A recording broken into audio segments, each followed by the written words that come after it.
Bonjour Bruno. Aujourd'hui, on est dans la visite d'outils agraires et qui ont servi à nos grands-parents. Alors, je suis au même avec Audrey.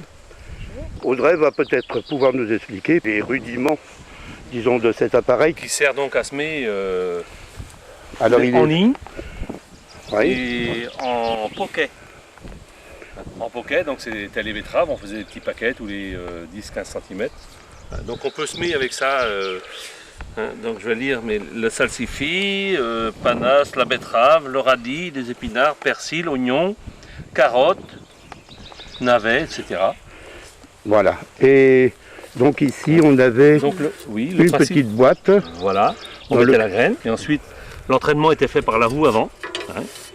On tournait, ici il y a un système d'embrayage qu'on enclenche, il y a 2 vitesses sur la roue, il y a 2 pignons. Ce qui fait que ça entraîne un arbre dans la caisse. Là. Et puis selon comment on avait fait le réglage, si c'était en poquet ou en ligne, des betteraves ou de la carotte, eh ben, ça faisait soit de la graine toujours sur une ligne, ou soit des paquets de betteraves. D'accord. Donc c'était tiré par... Par rien, c'était poussé par la C'était personne. poussé par... Oui. C'était poussé par la personne qui... Voilà. Bon, ça ne devait pas être facile quand même. Si, parce que ça se fait sur une terre bien travaillée. Ah oui, Donc il n'y avait pas trop de il n'y problème. avait pas trop de problème. Ouais. La tige là qui est au sol servait à faire la ligne Voilà. de semage. C'est un traceur. C'est un pour faire traceur. les lignes bien parallèles. Pour le passage d'après. C'est un petit soc qui... Ok, d'accord. Qui sont ici, qui sont identiques apparemment, Ce sont 2 houes à cheval. 2 houes À cheval. à cheval. Et ça servait donc à passer la houe dans les betteraves, dans les choux. Voilà. D'abord, ce sont des outils qui sont tirés par un cheval. Là, la différence par rapport à la semeuse de petites graines, où on poussait, là le cheval tirait dessus, puisque c'était pour travailler la terre. On passait entre les rangs de choux ou de betteraves et on binait. Bon alors ce drôle d'engin, il sert à quoi exactement Audrey? Alors il sert à lever les patates. À lever les patates. Quand il faut les cueillir, on passe cet engin sur la butte de pommes de terre et ça écarte la butte et du coup les pommes de terre on les voit apparentes. Ça on peut les ramasser sans problème. Et ça tiré par un cheval aussi ça. C'est tiré par un cheval. Alors bon ici je m'aperçois qu'il y a un drôle d'engin assez bizarre avec un siège qui est quasiment à ras du sol. Apparemment ça a l'air d'être une planteuse. Planteuse à choux. Une planteuse à choux. À choux à betterave. Ah, d'accord. Et donc, Comme ça. Alors la technique, On imagine que c'est un chou voilà. et du coup on passe le chou là. Tac, et puis avec l'entraînement ça tourne. Avec l'entraînement donc des roues et du système. Je suis assis sur quoi? Voilà. Donc faut que tu descends. Et là la roue, tu vois là. Ah oui d'accord. Hop, Voilà. et ça la pose. Donc c'était le socle qui donnait l'alignement donc de l'arrêt de plantation. Voilà. Voilà. Ça ouvre un sillon. Ensuite le chou est déposé dans le fond du sillon et relâché à un moment donné. Voilà. Et les roues qui sont sur le côté retassent le sillon derrière. Ok, d'accord. Et ça tracté par le cheval également. Oui. Ouais, le rouleau, il y a pas- Alors c'est sans question, ça c'est un bon rouleau de campagne. Donc ça devait être tiré soit par un cheval ou par des bœufs éventuellement. Ouais, où il a été modifié pour Oui. être attelé sur les tracteurs. Là, on est à l'ancêtre, disons, de la charrue. Voilà. Alors ça- ça c'est la patte de bic. Et c'est la patte De bic. de bique. De bic, oui. Ouais. Donc c'était tiré par un cheval ou par 2 vaches, 2 bœufs. Et donc vous voyez elle est toute en bois, sauf le soc qui est en ferraille. Yes. Donc il fallait appuyer pour arriver à enfoncer ça dans le... Je pense Non. Non, parce que c'est quand même agressif comme une charge. C'est agressif, oui. Alors la pièce qui est devant le socle s'appelle... Un coutre. Et le rôle du coutre, c'est de bien trancher la terre pour que le sillon de la charrue soit bien droit. Très bien. Donc là au sol, qui se traîne lamentablement, c'est une herse. Voilà. Voilà. pour herser la terre pour faire avant de faire le semis, pour herser également l'herbe, les pâtures, pour étendre les bouses qu'il y a sur le champ après les vaches. Bon, alors ici c'est un Brabant. Voilà, C'est le deuxième épisode. de la charrue. De la charrue. Suivi la pâte de bique. Voilà. Donc ça c'était plus moderne, déjà c'est réversible. C'est-à-dire qu'on pouvait labourer dans un sens, on retournait et on labourait à remonter. Alors, les premières charrues, je crois que c'est dans les années 30. Oui, donc voilà. Celle qu'on fait aujourd'hui, c'est le même principe. Hein. Oui, C'est oui. toujours un soc, un coutre, des rasettes, il y a des rasettes qui sont absentes là, avec des réglages de verre. Aujourd'hui c'est électronique, c'est hydraulique, etc. Exactement. Là ce sont des réglages manuels, hein, avec ça. des boulons. Et même la vieille clé qui est dessus. Oui. Hein. Ça c'était tracté par un cheval également.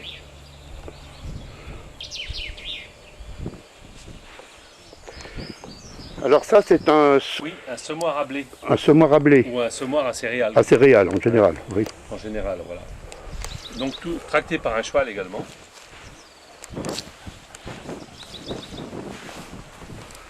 Donc on met la graine bien sûr là-dedans. Donc la graine était mise à l'intérieur. Alors la tige que l'on voit à l'intérieur avec des petits Alors, cette tige-là, pétonnards, oui. c'est un agitateur. C'est un C'est-à-dire que la agitateur. graine, pour qu'elle ne reste pas suspendue dans Voilà, la c'est caisse, ça. Elle était constamment remuée. voilà. Et ça tournait avec la traction de la roue peut-être. Voilà, c'est le même système, entraîné comme avec la distribution qu'on voit dans le fond ici. Là. Ça c'est la distribution. Quand ça tourne, ça prenait la graine. Et il y avait des petits clapets. Voilà, on pouvait régler individuellement chaque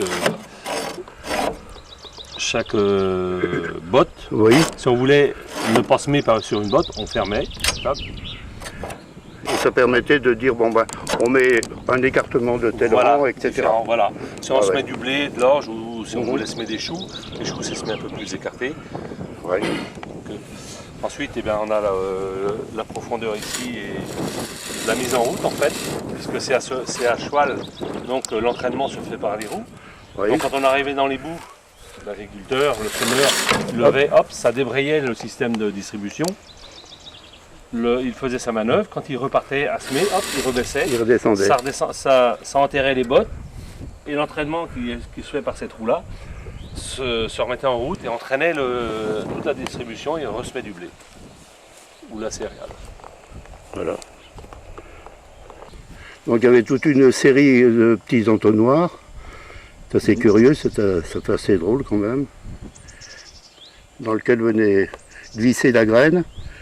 La graine suivait, descendait dans un tube, ici, et puis venait dans la partie semoir, enfin dans le soc. Le socle. C'est un soc, ça s'appelle, oui. Ah bon, d'accord. Donc il y avait la possibilité de faire 8 rangées. 8 rangs de blé. 8 rangs de blé ou 4 rangs d'autre chose. C'était surtout du blé quand même. C'est surtout du orge, blé. enfin céréales quoi. D'accord. Alors c'est une racleuse. Voilà. Voilà. Un truc derrière.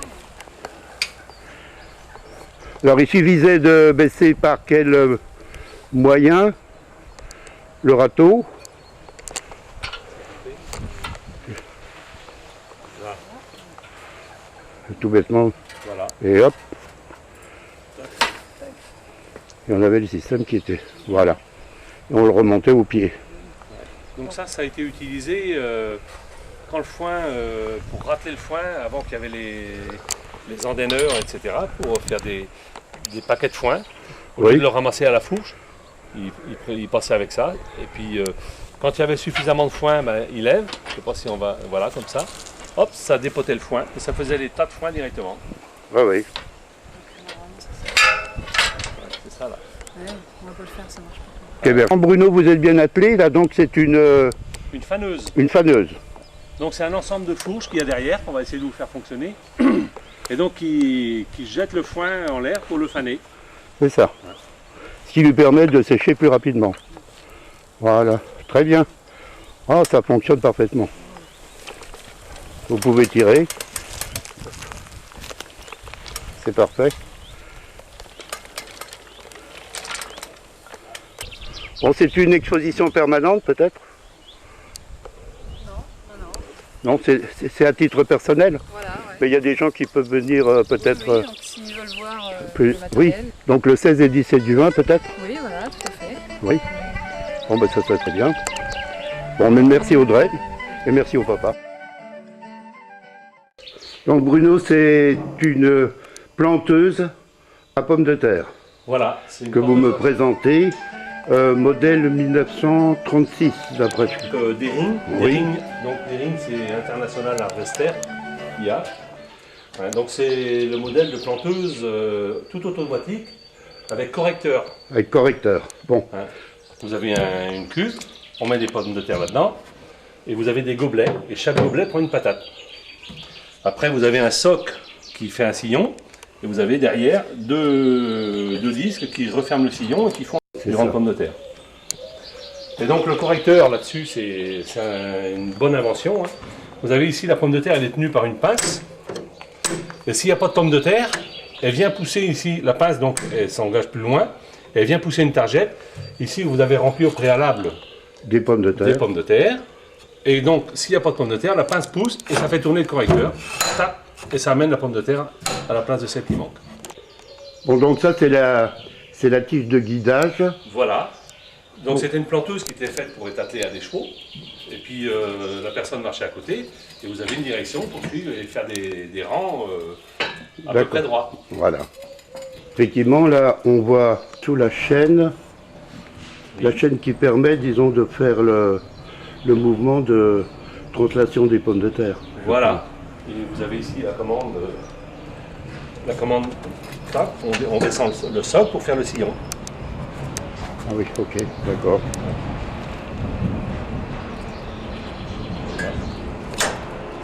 Ah oui. Quand on baisse le soc, c'est-à-dire là on est à faire la manœuvre dans le bout du champ avec un cheval et tout. Ensuite quand il redémarrait, hop, il baissait le sillon et ça réenclenchait tout le système de gobelets en fonctionnement. Il y a un D'accord. système d'embrayage là, sur le côté qui fait que ça Que tout réenclenche et tout se remet en tout... place du premier coup, d'une seule, avec la seule commande là. Voilà. Ok. C'est dommage qu'on puisse pas mettre en pratique. Oui, Mais il fait bon. un peu trop froid encore pour mettre. Un peu trop froid pour mettre les pommes de terre. Voilà. Alors ça, c'est le grain qui a besoin d'être trié. Voilà, nettoyer pour faire la semence. Voilà. Ou même pour donner aux animaux éventuellement, mais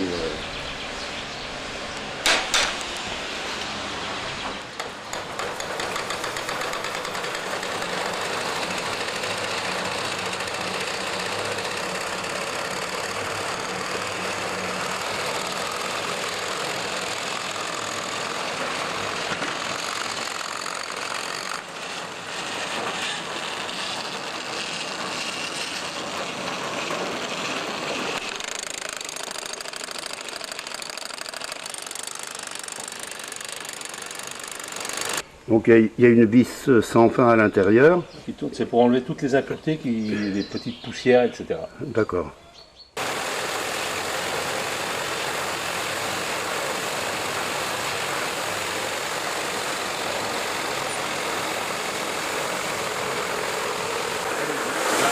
Dans le bout là, vous avez vraiment les petits déchets, le grain cassé, tout ça. Donc vous avez 3 niveaux de triage. Vous avez un triage de petites graines, de blé. Hein. C'est de la petite graine. Et après vous avez un triage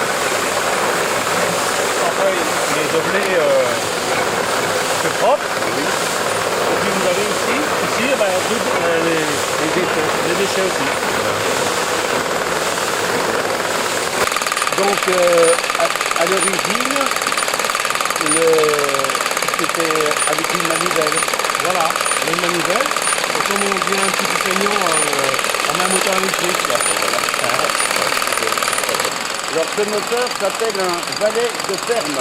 Oui, un valet de ferme. Un valet de ferme.